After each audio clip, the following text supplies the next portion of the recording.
Let's do this. The Cult of Hockey podcast by the faithful and for the faithful. I'm David Staples of the Edmonton Journal, and I'm here tonight with Bruce McCurdy. Hey, Bruce. Hey, David. How are you doing tonight? Good. The Oilers, it was so improbable. In Dave Tippett's last few games, it seemed like things were a little bit going way off track. And the Oilers might not make the playoffs. It was the first time it had popped into my head all year. I always thought they were going to make the playoffs until his last couple of games, and then he got fired. And Jay Woodcroft has come in here and turned things around, culminating in this incredible run, and they clinched a playoff spot tonight, Bruce, with 3 games left in the season. Congratulations to Jay Woodcroft and the Edmonton Oilers organization and all the players. And of course, we fans are. It's a satisfying moment because it's been a weird up and down roller coaster season, but still going up right now. Yeah, I had the pleasure of attending that game, so it was fun to be in the building on the night that they clinched. And it happened to be a Friday night game. I've had the mini pack this year, and all the other games were weeknights. And Friday night is a little more exuberant, shall we say. And the crowd was really into the game, and they were, the cameras, of course, were going around, and everybody seemed to have a can or an empty glass or in their hand, and people were living it up and enjoying the high life. And then after the game was over, out on 104 Avenue, around the Gretzky statue, there was this sizable throng doing chants and songs and stuff, and it was kind of fun. So it'll be interesting. There's not much actually open in the arena district, like when you go in through the front, through the plaza. There's not a lot of businesses yet. I don't know if that's going to change if there's a playoff run, if they're going to try to rush in and open up get some restaurants going there, because it could be quite a party central for the Oilers if they do get it up and running. I mean, I think they had planned to always do it by now, but I think that the lockdown restrictions held them back and COVID held them back from proceeding. Anyway, we'll see what happens there. Bruce, we'll do our 2 good things, do 2 bad things, and 2 numbers podcast on tonight's game, and we'll go with 2 good things each because it was a big win. What's your first good thing? Yeah, well, I'm going to go with the Oilers penalty kill. That got a lot of work tonight. With 6 penalty kills, including a 2-man disadvantage for, what was it, 1 minute and 12 seconds, overlapping the end of the first and the start of the second period. And they got the job done. Huge shout out to penalty killer number 1, Mike Smith, who faced 17 shots from Colorado's power play over the course of the 10 minutes and 48 seconds they had the man advantage, and he stopped 17 out of 17, and now that's so. I mean, he's the main reason I would say they killed every single one of them, and some good stops mixed in there. But a really key moment for me, and probably for most people watching that game, was starting the second period down a goal and 2 men short for the first basically minute of the second period, and then 1 man short for the better part of the next minute, and they set out their prime 3-on-5 team of Leon Draisaitl up front and Darnell Nurse and Cody Ceci on the back end, and they proceeded to get the job done. And Leon, it was so funny. Like, he's not a regular penalty killer, but he knows he's the man on 3-on-5, to the point that when he made a great play to clear the puck down 30 seconds into the second period after surviving, normally you'd see the penalty killers skedaddle to the bench at that point. Even on a 4-on-5, they'd be changing up, and he just sort of set up shop in the middle of the ice and nope, I'm going to kill this whole penalty. And he did, and they did. And I mean, he played, I think, 1 minute and 28 shift there, all of it shorthanded to start the second period. When the Oilers came out of that 1-0 and then tied the game very shortly thereafter, it was a real shift in the game that turned it in Edmonton's favor, and then all they had to do was kill off a few more penalties the rest of the way, as it seemed like any soft call that could be made against Edmonton was made. We'll get to that. So we'll get to that. Yeah, we will get to that because it wasn't good. Anyway, it was good on those guys. Mike Smith and the Penalty Killers had an excellent game, 6 out of 6 against a 25.6% power play of Colorado. So that was an important, in fact, crucial part of the win tonight. It was an interesting game. The grade A shots were 17-11 for the Avs, but a lot of those shots, let me just count here. Give me a second here to manipulate my screen. A lot of those shots came right at the end. The grade A shots came on that 6-on-4 power play. They had, in the last 4 minutes, they had 1, 2, 3, 4, 5, 6, 7 grade A shots. So the Oilers had were ahead up until that moment, until that last power play for the Avs. What was 5-alarm? And the 5-alarm was 7-4 for the Oilers. Yeah. So Smith, I thought he was good in this game, but he in terms of like the really most difficult shots, the Oilers did a pretty good job of limiting those kinds of chances against Mike Smith this game, and they created their own really great scoring chances, which just segues into my good thing, which was Evander Kane. I mean, he was an offensive dynamo tonight with 3 goals and an assist. He is a finisher. He knows how to finish. He is strong. He's got really good hands, and we saw that on a number of plays. He started off the night actually with a bad play. He and Nurse were both over aggressive on the Avs' first goal. Nurse pinched in when the play really probably wasn't there, and it's a 3-on-2 with Kane covering, and then Kane decides he's going to try to cut off the play at the blue line, and he was over aggressive too, and they scored. But after that, I mean, he was just fantastic. I gave him a 9 out of 10 in this game. The first goal, he started off with what I would call a wicked slash check. He kind of really hacked a guy, and the puck popped loose to McDavid. Hacked the stick or the guy? I don't really know where he got him, Bruce, but he got him. And it was after a kind of a iffier penalty in that same regard by Nugent Hopkins, perhaps. But Bob Stauffer was calling the penalty on Nugent Hopkins. It led to the 5-on-3. He was calling it BS on TV. I wasn't so sure about that. Anyway, Kane got a pretty good hack there to start this off. And McDavid then takes the puck in, makes some nifty moves, and then kind of lays the puck off to Kane, who does a wraparound. And Darcy Kemper, who had been so great in previous games, was way out of position. Yeah. He just got he made a big mistake, and Kane wrapped it around and put the puck in the net. The second one was a really great combination play by a number of players, and Kane starts it off by winning a board battle and putting around the boards. Derek Ryan wins a battle, and then Evan Bouchard puts a hard shot on net towards the net, and Kane gets I think it's kind of I don't know if it's a rebound, but he gets the puck at the side of the net, and he almost slams in the puck right there. That doesn't happen. But Yamamoto wins the puck, puts it over to Duncan Keith, who makes an absolutely fantastic diagonal dart over to Kane beside the net, and he just slams it in the net. His best goal, though, Kane's best goal was his third goal, which was a spectacular effort. Speaks to a high level of skill in this player.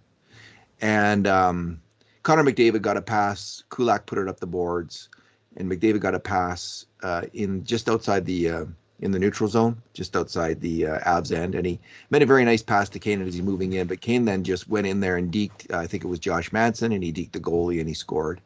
Just very strong hands. He also found time in all of this, Bruce, to push around nasty Nazem Kadri. So that was a side bonus with Evander Kane tonight. He does really bring such a crucial and needed element to the Edmonton Oilers, that nasty provocateur, agitator. And he's scary. I think he's a little bit of a scary player. I think the other players don't want anything to do with Evander Kane. He's unpredictable, eh? He is, and he's big and he's tough. I mean, that's just bottom line. He's a big, tough guy, and the other teams are intimidated by him. That's what I think.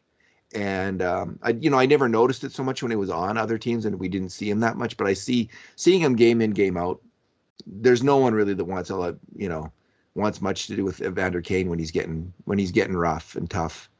So a huge acquisition for the Oilers, a controversial one that many fans were against, but it's on the ice, man, is it ever working out? He's been fantastic, and the Oilers have been a much better team with him on it. What's your second? Yeah, I'm going to go with a D pair of Keith and Bouchard. I thought they had an excellent game, and I thought they moved the puck well. I thought they moved the puck well in their own end. Keith made a few good defensive stops, and as I said to my friend at the game, my seatmate, that he kept making comments about the veteran defenseman, and I said, yeah, it looks like he's beaten until he isn't. It looked like the Colorado guy was going around him with wide speed, and then that stick snaked out there and got a piece of the puck and sent it skittering off into the corner, and that happened a couple times. And he's very quick at recovering and moving pucks. Like when it's on his stick, it really doesn't stay there for long. And then once in a while, one goes astray and it gets picked off inside the blue liners. But those were few and far between compared to the ones that went where they were intended to go, or at least out of danger. And as you say, he did make a beautiful pass to Kane on the 3-2, the one that put him ahead to stay in the second. And that was, again, a quick decision. Like he saw the open man and boom, put it right on his tape, and Kane slammed it home. And so good play by him. And as for Evan Bouchard, who played just under 20 minutes tonight with 4 shots on net and 8 shot attempts. In fact, he had more shots than all and more attempts than all the other defensemen combined in this game. Evan Bouchard, very active. I like the way he too controlled and moved the puck in his own end. It's interesting. Like he's so. I don't want to call it lackadaisical, and I don't want to call it lollygagging, but he's so calm sometimes in his decision making that you'd like to see more urgency. But tonight I was seeing mostly good decisions, and the calmness stood him in good stead. I mean, and of course he scored the 2-1 goal that put Oilers ahead, a very unusual goal where he came up the middle and took a pass from Nuge. I don't know if the shot that he took was deflected or if he just shot it like 8 feet over the net, and it went like it right was over. Deflected. It was deflected. It went over Kemper's head and it hit high on the glass, and it came back and it bounced right off the top of the net and right in front of the crossbar. And Bouchard's job was to wait it out, wait for it to get below the crossbar, because it's a lot easier to put it in the net when it's under the bar and not over it. And B, if you panic and high stick it, well, then the goal's not going to count. And he waited for that to come down and showed really nice hands and patience to tap that one home. And that was one where the stick was close to the crossbar, but that had to be the easiest call ever, is a stick over or under the crossbar, because literally the stick almost went under the crossbar in the process of tapping the puck into the net. He was right there, literally under the crossbar. So kudos for him on that goal. But I liked his game generally, and he even showed a little bit of spirit. He got into it with Obey Kubel of Colorado with about 5 or 6 minutes left. And of course, the Oilers at this point down to 6 defensemen, so I didn't really want to see anything come of it, and it didn't. But it looked like he was ready to go with the guy, and I thought, well, this is new and different for you, Evan, and I don't mind just seeing a little bit of the edge, just a bit. I mean, a lot, but a bit. It's nice. He cross-checked Nathan McKinnon into the boards, and then it looked like he apologized for it. Late in the third period, yeah. Well, that was him, was it? Yeah, and then shortly after that, McKinnon deflected the puck in off his leg, which was kind of a fluky play. Mm-hmm. Bouchard was really good. He's starting to, he's playing more conservatively. He's staying on the right side of his man. I think that's kind of a hallmark of of Woodcroft's and Manson's approach, Dave Manson's approach to defenseman coach, is to keep these defensemen just playing a simple game and not trying to force too many things. They did it in the first period. They were trying to force things, and they gave up a number of odd man rushes, which did sink them. They got behind 1-0 on one of them.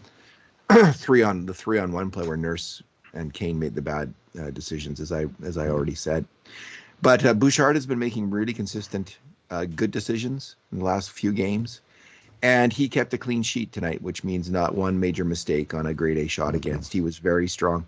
And Cody Ceci also did that tonight. They were the two defensemen who did that. Duncan Keith.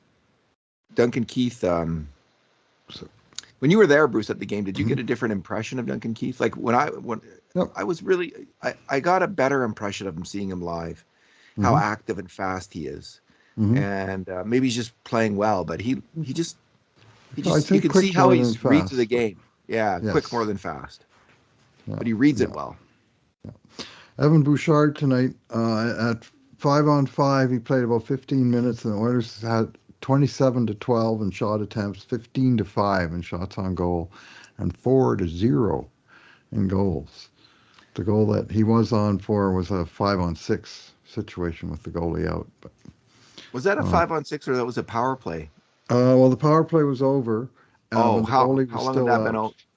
Okay, I'll have to check that. I marked it as a power play goal, but I thought it was, but I guess it's I don't know how long the power play had been over for then. I'll have to check.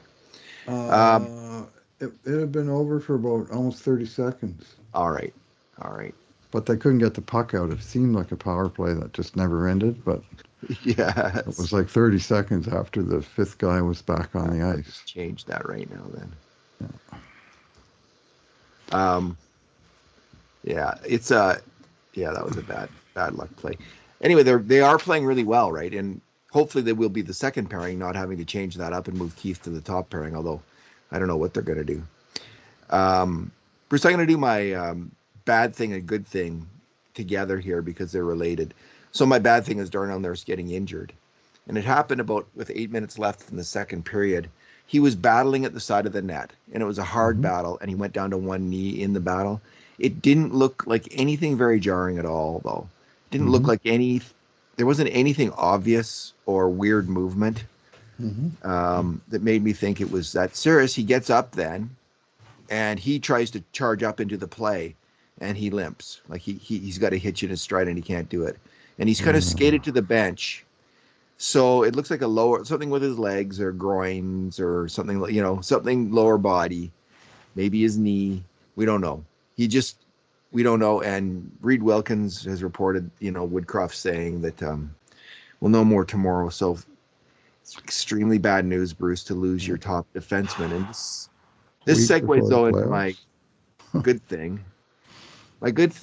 My second good thing is Chris Russell, who stepped up into the absence of Nurse into the top pairing with Ceci, and he got an empty net goal. He got an assist on a nice clearance that led to Bouchard's goal. Was part of the sequence that led to Bouchard's goal. Chris Russell, I think, is part of the reason the Oilers' penalty kill has been better. He is a really strong penalty killer. He is a strong defender. And he still has, I just noticed that all game long, he still has the quickness and the skating ability. He's the smallest. I think he's one of the smallest, if not the smallest defenseman in the NHL. But not quite, but he's like bottom three. Yeah. So he's this incredible kind of shutdown player still. He's playing, I don't think he's as good as he was in 2016-17. He's not that good anymore. He was really good then, I think, and he's always been underrated. He's always been unfairly attacked on statistical grounds. But he played a really strong game, and with Nurse out, I mean, having him is huge. I don't know if Duncan Keith, I don't know what they're going to do, right? Like how they're going to handle it. Maybe they'll just try to run Ceci and Russell as a shutdown pairing, and essentially not have a top pairing, like have three pairings that play pretty much even ice time. But they would be that Russell and Ceci might be the top pairing in because they would play the toughest competition. They would play the most ice time against the toughest competition. Now that will be a huge challenge for Chris Russell. He's been playing more against easier competition this year, and if he can, can he step up and do that? Can he crank that out? Now I'm not expecting the worst here. Like, I think maybe this is going to be nothing with Darnell. And there's fingers crossed on that. Yeah. So, but having Chris Russell and Duncan Keith around right now, these two veterans it's a good thing. It's a very good thing. And Chris Russell was good tonight. So, see what comes next. He was. He played 4 minutes in the first period, 6 in the second, nearly 7 in the third as his role increased.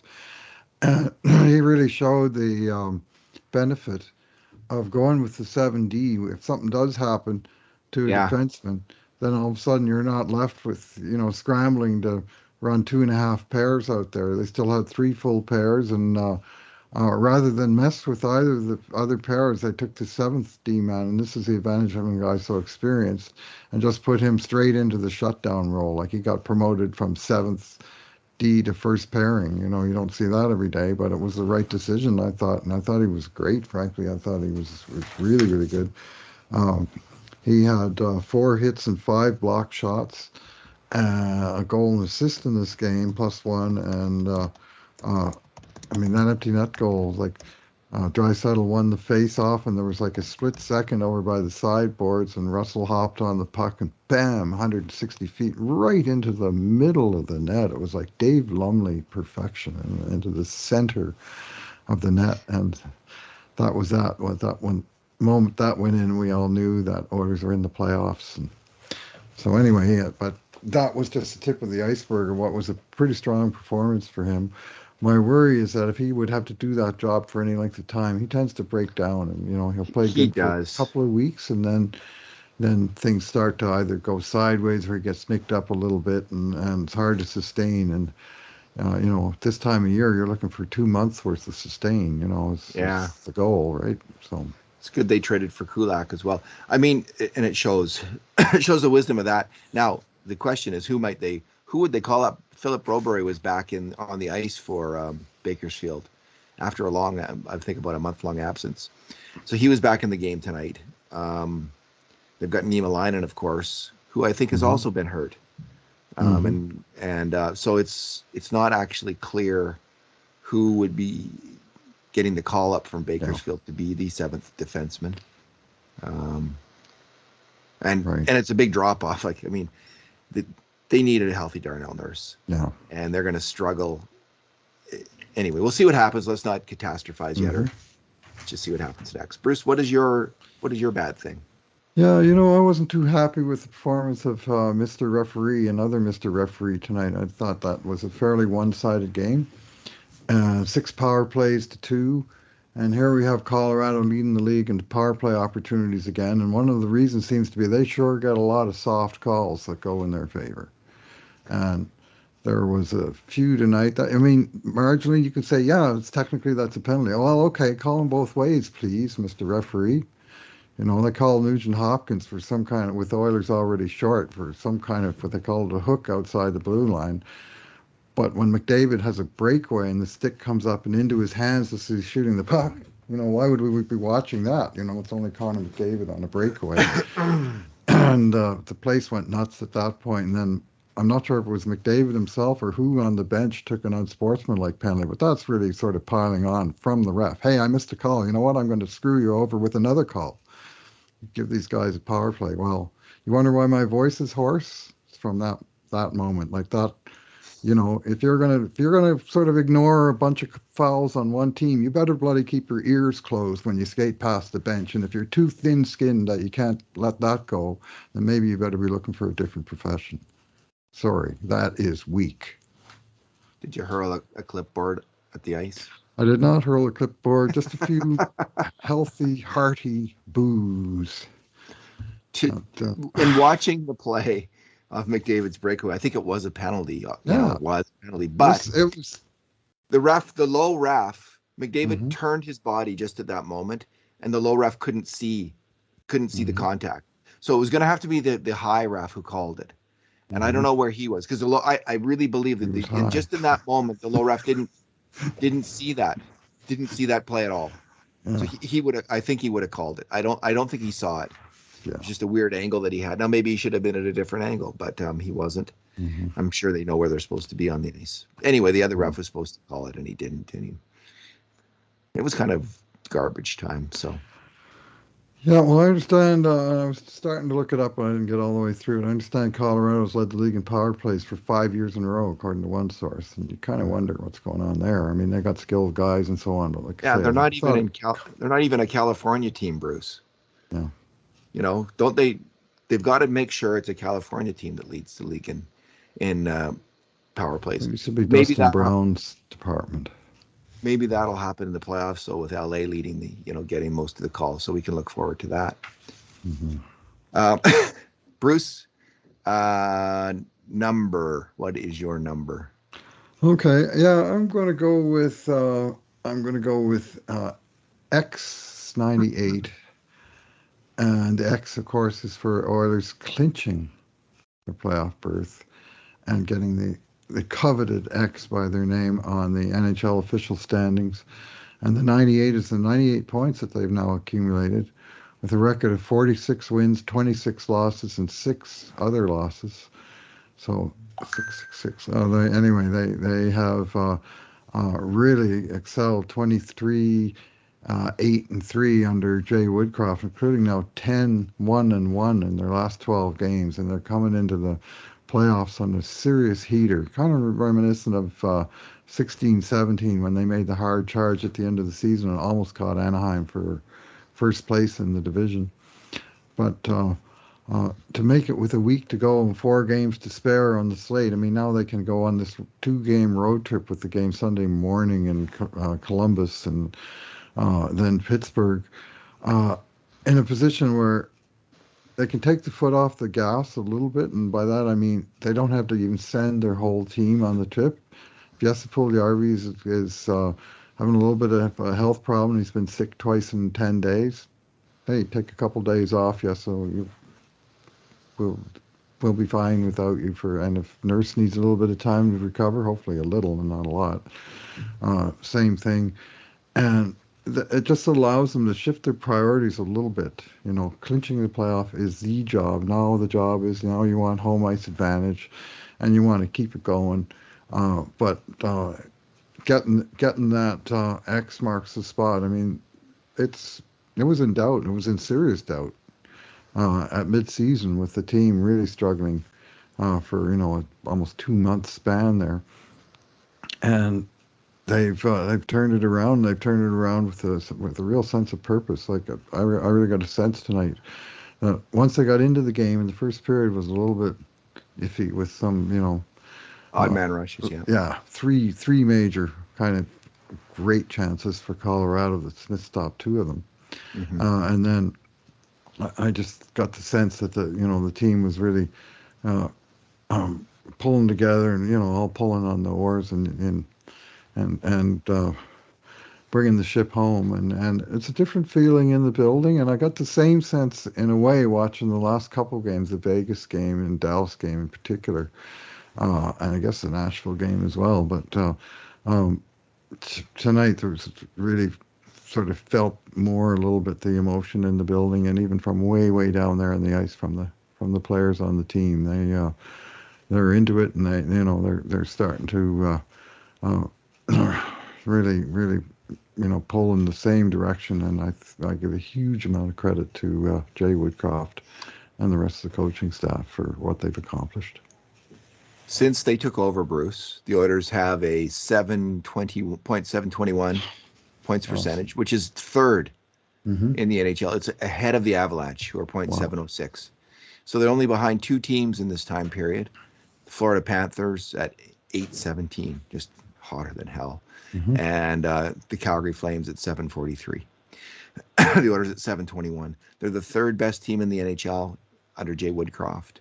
And it's a long enough stretch of games, that's 34 games, to think, okay, that's what they are right now. That's how they're playing. This is their team heading into the playoffs. This is a team that has a chance to go far into the playoffs. They're going to have to get some good goaltending, some good luck, and some good health. And but if they do, Bruce, they can win a round or two, maybe 3, maybe 4. We'll see. Here's my reason for hope, and this is my number. So you will recall, we will all recall, that they were going into this 7-game stretch that I think probably every Oiler fan was really worried about. It was a run of games against playoff teams: the Kings, the Avs, the Wild, the Predators, the Knights, the Stars, and then the Avs again. And this just looked like, geez, it could all still fall apart. It felt that way still. This could all fall apart and they could miss the playoffs still.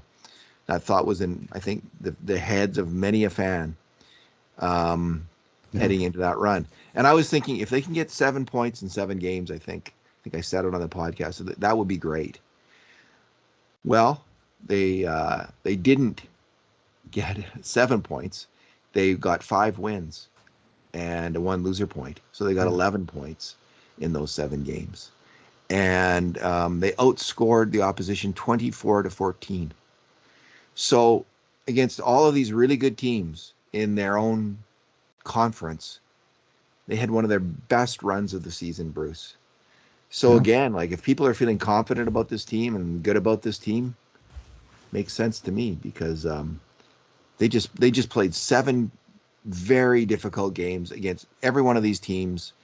Most of them are really desperate. Maybe not the Avs tonight, but most of them are, we're going super hard to make the playoffs, and the Oilers got 5 wins in 7 games and a loser point.